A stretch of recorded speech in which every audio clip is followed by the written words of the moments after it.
சென்னை எண்ணூரில் கோரமண்டல் தொழிற்சாலைக்கு எதிராக போராடி வரும் மக்களுக்கு ஆதரவாக வரும் 9ஆம் தேதி விடுதலை சிறுத்தைகள் கட்சி ஆர்ப்பாட்டம் நடத்தும் என்று அக்கட்சியின் தலைவர் தொல் திருமாவளவன் கூறியுள்ளார்.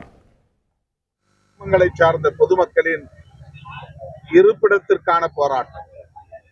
ஆகவே இதில் மாற்று கருத்துக்கு இரண்டாவது சிந்தனைக்கு இடமில்லை என்கிற வகையில அரசு இதை புரிந்து கொண்டு உடனடியாக நல்ல முடிவை எடுக்க வேண்டும்.